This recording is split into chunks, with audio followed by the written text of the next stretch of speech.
Hello, I'm Esther Githu-Yuat. It's Tuesday, March 7th. This is Africa 54.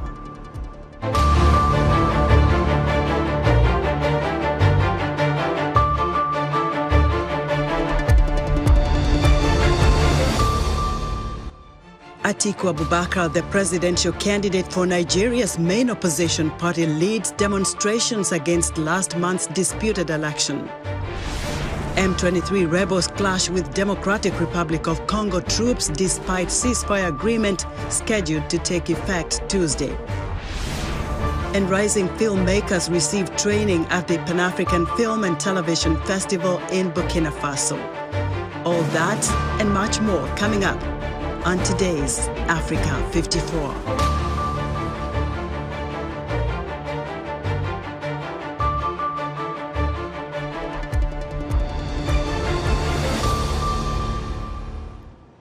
Nigerians will return to the polls on Saturday to elect 28 of the country's 36 state governors. Meanwhile, Atiku Abubakar, the presidential candidate for Nigeria's main opposition, PDP, has led a march of hundreds of protesters demonstrating against the Electoral Commission's handling of last month's disputed election. David Doyle has more. Nigerian presidential candidate Atiku Abubakar led hundreds of protesters on a peaceful march to the country's Electoral Commission headquarters on Monday. They're angry over how the Independent National Electoral Commission, or INEC, handled last month's disputed election. Ruling party candidate Bola Tinubu was named the winner. Atiku and his People's Democratic Party, or PDP, have rejected the outcome as fraudulent. We have the right to protest under the Constitution. It doesn't stop us from going to court, the fact that we are protesting. The vote was marred by technical and logistical difficulties. Observers from the European Union and other organisations have criticised poor planning and voting delays, but did not allege fraud. INEC has itself apologised for technical problems. Both Atiku and third-placed Labour Party candidate Peter Obi have vowed to challenge the result in court. We've been raped. Nigeria has been raped. This is PDP campaign aide Jennifer Ego. The INEC and the APC decided to select who they wanted. That was not an election. That is why we're here today. At the protest in the capital Abuja, an INEC official was handed a petition asking why results were declared after concerns had been raised over alleged irregularities during the collation of results. INEC did not immediately respond to requests for comment. David Doyle of Reuters filed that report. The United States is deeply concerned by remarks from Tunisia's president on migration and reports of arbitrary arrests. The U.S. State Department spokesperson Ned Price is urging Tunisian authorities to meet obligations to protect the rights of refugees, asylum seekers and migrants. Tunisian President Kais Saied on Sunday denounced racism and pointed to possible legal consequences for those attacking migrants 10 days after announcing a crackdown on illegal migration using a language the African Union condemned as racialized hate speech. World Bank President David Malpass told his staff the World Bank is pausing future work with Tunisia after Said's statements. As you heard from the World Bank, we too are deeply concerned by President Said's remarks regarding migration from sub-Saharan Africa to Tunisia and reports of arbitrary arrests of migrants in recent weeks. These remarks are not in keeping with Tunisia's long history of generosity in hosting and protecting refugees, asylum seekers, and migrants, and we're disturbed by reports of violence against these very migrants. We urge Tunisian authorities to meet their obligations under international law to protect the rights of refugees, asylum seekers, and migrants, and we encourage Tunisian authorities to coordinate with international humanitarian organizations to facilitate the safe, dignified, and voluntary return of migrants who wish to return to their countries of origin. On Saturday, Ivory Coast and Mali's governments chartered 2 planes to evacuate their citizens following threats and arrests of black African migrants in Tunisia. The M23 rebels are expected to abide by a regional ceasefire that is supposed to begin Tuesday in Eastern Democratic Republic of Congo. However, in recent days, fighting erupted again in the country's east. Several civilians are dead and several others injured, according to hospital and humanitarian sources.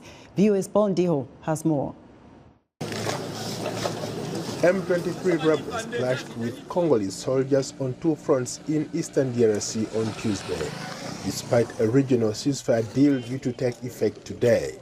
Aid workers say the renewed fighting started on Monday in North Kivu province, where the Tutsi-led M23 has captured swaths of territory since pre-emerging from dormancy in late 2021. United Nations spokesperson Staffan Dujarric says the UN Secretary-General is calling on the rebels to respect the ceasefire. The Secretary-General urges the M23 to respect the ceasefire in order to create conditions for its full and effective withdrawal from all occupied areas in Eastern Democratic Republic of the Congo, in line with the decisions of the Luanda mini-summit held on the 23rd of November of last year. The Secretary-General condemns all violence against civilians and renews his call on all Congolese and foreign armed groups to lay down their weapons and disarm unconditionally. Meanwhile, hundreds of Congolese displaced by the conflict in eastern DRC marched through Goma on Monday, demanding improved conditions and aid in camps. Many of the families who fled the clashes have arrived in Goma with just a few belongings and are now sleeping in shelters or tents built with plastics and sticks. The newly announced ceasefire comes after the failure of previous regional initiatives launched to end the recent advances of the M23 in northern Kivu. Eastern DRC has been mired in conflict with armed groups vying to control the region's vast mineral resources for decades. Fighting in North Kivu province has displaced many people and exacerbated regional tensions. The Congolese government accuses Rwanda of backing the M23, but their claims have repeatedly been denied by Rwanda. Meanwhile, Burundi deployed 100 soldiers to the volatile eastern region over the weekend as part of a regional force. The seven-nation East African Community bloc deployed troops late last year in the eastern DRC in an effort to stop the rise of militias. Adopted by African leaders last month in Ethiopia, all armed groups, including M23, must withdraw by March 30th, following a three-step process that was to start on February 28th. Paul Ndiho, VOA News, Washington. Wednesday, March 8th is International Women's Day, a day set aside to celebrate women's achievements and empower them with different skills.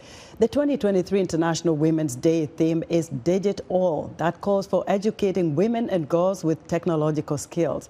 For more on women's achievements and how they are faring in the world of technology, I'm joined by Hilda Suka Mafudze, the African Union Ambassador to the United States. Ambassador Mafudze, welcome to Africa 54. No, thank you. Thank you very much for having me.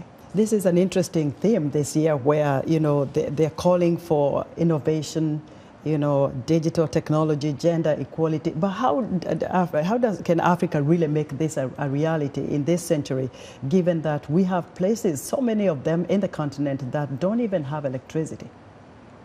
No, there's a lot of work going on the continent as we speak to ensure there's energy. And as we talk of the renewable energy at the moment, I think most of the countries, as I have realized, are working on ensuring there's electricity at each and every turn of our continent, because it's the era of technology, and it's the era that we are saying the African countries should invest more into the infrastructure of technology to ensure the women also who are studying STEM programs are found where they will be, which ensures their work out there. How can Africa then leverage on digital technology to bring about change, especially for women? You speak more about the women here. It's our day tomorrow, and so we want to hear more about what women can do and how they can leverage on this technology. The good thing, the women are really ready. The women are already in that stake.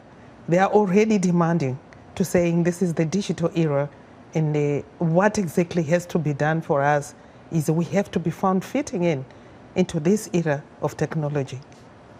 And in what ways, Ambassador, can you use your own position? This is a big task here for the continent. You are the U.S., the African Union ambassador to the United States. Yes, yes. How can you use your position to bring about change for women in Africa? I really would want this exposure for the women, for them to identify the diaspora here, organizations that are working on issues to do with the women who are already at a certain level as regards the issue of the technology that we're talking of. It's the digital era, and the digital era also will be felt on the continent. I would want to connect the women on the continent, to connect them with the organizations that are here, that are running with the issues of technology. And with that, we're at the same wavelength worldwide with other women. I like that fact that because I wanted to ask you how you're engaging the people here in the diaspora, because like you say, they have the know-how, they are exposed to technology, and they are still very much connected with the continent, and their input is very, very important. So I'm glad you're talking about that. But let me take you back to your home country, first of all. Yes. And let me know, how are the girls doing? Because they're the future. The young people are the future of technology and advancement of their countries. I'll tell you, in my country at the moment, things are shaping up. I mean, in terms of the girls are now learning in the areas of STEM, which is the science, technology, engineering, and maths. And the girls are going into those kind of studies. And what does that mean? It means they are grappling, they're getting there in the issue of the change, the future change that we're foreseeing. And these are areas that were ignored, so to say.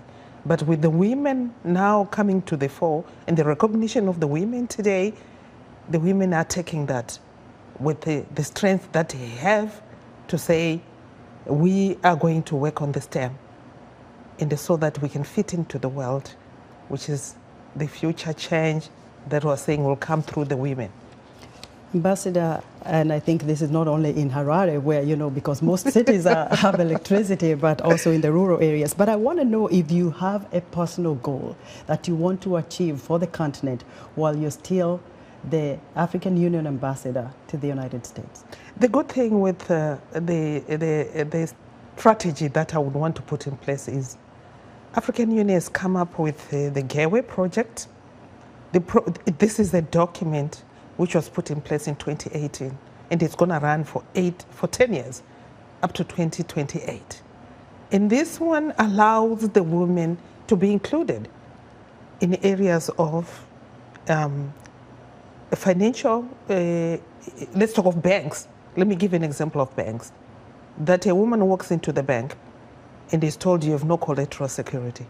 African Union is working in that regard to ensure women are included, into them also being able to get these loans to be able to run their own businesses. How will you be celebrating tomorrow? Oh, it will be a beautiful day. I wish you, VOA, should come to African Union mission. We are having the younger women, professionals, who are coming together to work on the issue of making sure we're pulling others, the younger people, to say this is the direction to take. We are at a certain level at the moment as women, and we should be celebrating by tomorrow morning. And all of you should come to African Union mission and celebrate with us. Would really appreciate. I'll come. We'll see there after the show tomorrow. Thank you, ambassadors. Oh, thank you. Ambassador Suka Mafuze is the African Union ambassador to the United States. Ethiopia's hydropower dam on the Blue Nile River has angered downstream neighbors, especially Sudan, where people rely on the river for farming and other livelihoods to reduce the risk of conflict. A group of scientists has used artificial intelligence to show how all could benefit. But getting Ethiopia, Sudan, and Egypt to agree on an AI solution is proving to be challenging, as Henry Wilkins reports from Khartoum, Sudan. Artificial intelligence has been making headlines recently with chatbots like ChatGPT, seen here, that answer complex questions, write computer code, and even compose essays for high school and university students looking for a shortcut. But can AI also help solve diplomatic disputes? The Grand Ethiopian Renaissance Dam, which sits on the Blue Nile in Ethiopia, is causing concern for its downstream neighbours, Sudan and Egypt. They say Ethiopia's control of the river's flow, which Ethiopia says is for electricity generation, could lead to water shortages and impact the livelihoods of those who rely on the river. Here in Sudan's capital, Khartoum, Al-Hadi Abdel Wahab Jibril is a farmer who also runs a brick-making business by the Blue Nile. He says the changes in soil caused by the dam are affecting both of his enterprises. Because of the dam, the amount of silt that came along the Nile from Ethiopia has decreased by about 80%. Silt is important for soil renewal, but now we only get harmful soil that contains a high percentage of sand. Aside from the dam already having an impact for people like Jibril, relations between Sudan and Ethiopia are often fraught, with border clashes a regular occurrence. There is concern that in a wider conflict, Ethiopia could restrict the flow of water, strangling its neighbour. Earlier this year, scientists published a paper in the journal Nature which offers a solution, however, AI modelling. With the help of AI, they've shown that if managed correctly, all three countries can benefit from the dam and put an end to the diplomatic dispute that has simmered since construction of the dam began in 2011. All of that sounds very good, but it's very complex. How can we really design an approach? Because there are almost unlimited ways. So what we did is we brought artificial intelligence on top. So what artificial intelligence does, it navigates all that complexity within the system and suggests a set of solutions. The AI looked at the water, energy needs and GDP growth for all three countries and came up with a formula for how the dam could be run to benefit them as equally as possible. Bashir said the challenge now is getting that information in front of diplomats and politicians so it can inform the debate. But experts say getting them to listen to an AI could be tricky, even if the data is good. Even then, sometimes, if the analysis doesn't really suit their purposes, they will find reasons to disagree with the assumptions. As for ChatGPT, asked if AI can really help solve diplomatic disputes, it says it can potentially be used to assist in resolving diplomatic disputes, but it cannot be the sole solution. It will be up to the all-too-human politicians to make it work. Henry Wilkins for VOA News, Khartoum, Sudan. We're excited to hear what you think about Africa 54 and all our VOA Africa programs on our website at voaafrica.com. Still to come in our health report, how can you tell if someone has post-traumatic stress disorder? Stay with us.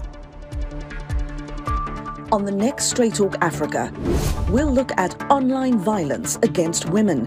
Where does freedom of speech end and where does hate speech begin? Research shows it's become a national security threat in some countries. What are social media platforms doing to address the problem?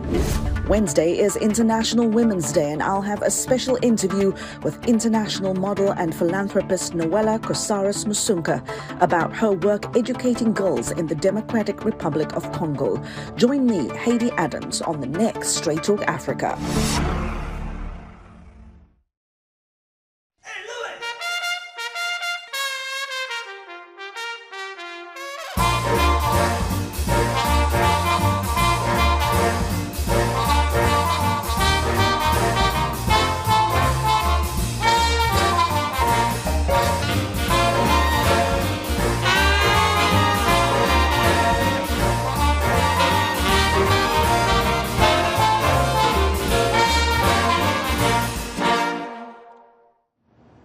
In other news, the Director General of International Committee of the Red Cross, Robert Mardini, says the organization is bracing for a shortfall of up to 1/4 of its 2023 budget, or as much as $540 to $750 million, which could mean cuts to some of its operations.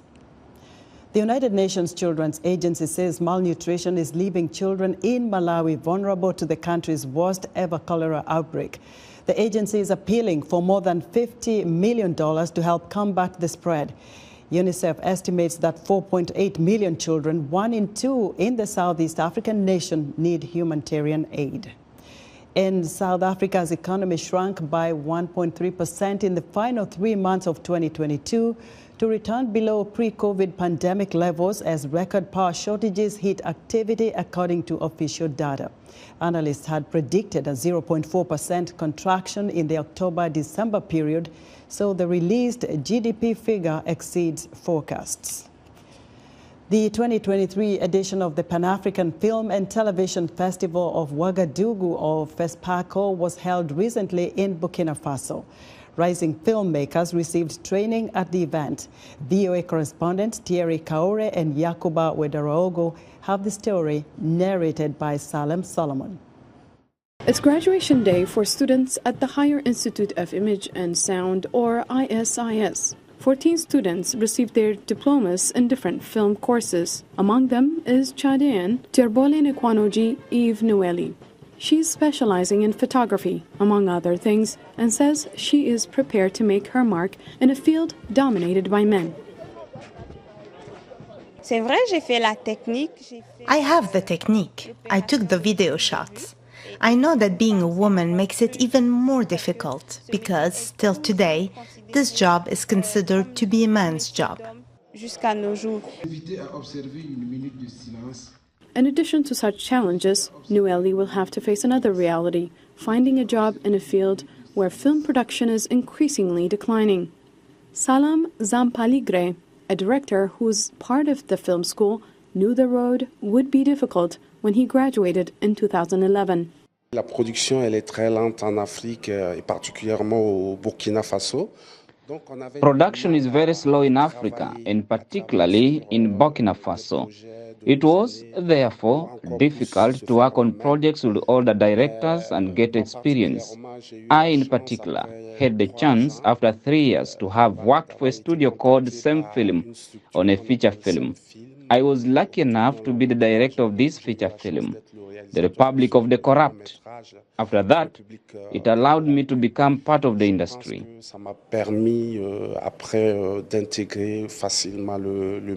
Zampaligre continues to direct many short and feature films as well as documentaries. He is currently in the running for a feature-length documentary prize with his film Le Taxi, Le Cinéma et Moi, or The Taxi, The Cinema and Me, released in 2022 and awarded in mid-February in Luxor, Egypt. To provide its share of support to film students, Fespaco has created a competition for them under the category Films from Film Schools. Fespaco is a platform for professionals to show what they've done. So if the younger ones can also show what they are learning to do to the elders and the general population, it is a way of preparing them for the competition. This competition between films from film schools not only tests the skills of students, but also tests the tools used for teaching in these schools, which are filmmaker training incubators. In this regard, the ISIS often lacks adequate equipment. We have all the equipment, the 16 to 37 cameras of the good old days. Today we use this material to show them how cinema began and how it developed. Despite these difficulties, ISIS has trained hundreds of filmmakers since its creation in 2006. The school has attracted many foreign students, and all are competitive on the job market, says Alfred Bambi Kabore, the school general manager. If you watched 2 or 3 years ago, even a little longer, a lot of films that won the Gold Stallion, both in fiction and in documentary and in short and in features, all had our students working on them. This year, in the film schools category, 22 films are in competition, including 3 for the Higher Institute of Image and Sound. For Terry Kaure and Yakuba Wadiago in Ouagadougou, Salim Solomon, VOA News. An estimated 3.9% of world's population has suffered from post-traumatic stress disorder in the previous year. Here's VOA's health reporter Mkamiti Kibayasi to tell us more. Hello, Mkamiti. Hello, Esther. Anyone can develop post-traumatic stress disorder at any age, including children. I talked to Pauline Kamoti, consulting clinical psychologist and children for PTSD in Kenya. She explains how you can tell someone has the disorder and how the treatment works. There are several things that can tell you have PTSD. When you see yourself being startled by things, you're highly startled, highly alert, and like looking out for danger, which you're not sure where it is. When a person has loses capacity to enjoy life, being very irritable, having angry outbursts, and they can't explain, and these outbursts are usually very magnified compared to the situation that has triggered that outburst, or have a lot of worry.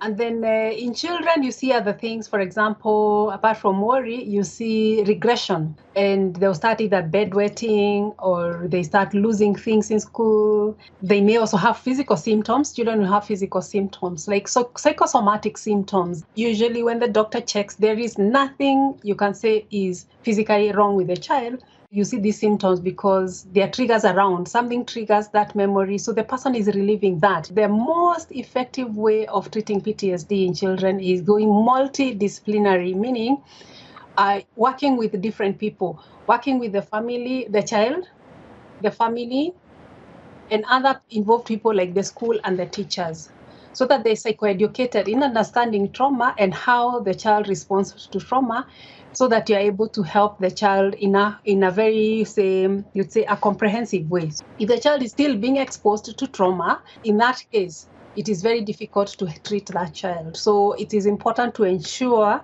that that child is actually safe. After ensuring that, the next thing is to help the child develop skills of coping with the emotions that come from the response to triggers of the trauma. Children under age 18 are exposed to some form of trauma in their lifetime that leads to PTSD, according to National Institute of Mental Health. It affects not only individuals, but their families, neighborhood, and the nation as a whole. Back to you, Esther. Thanks, Mkamete. Be sure to watch Africa 54's health report every Tuesday. And that's our show for today. Be sure to watch Africa 54 on our website at voaafrica.com. From all of us here in Washington, thanks for watching.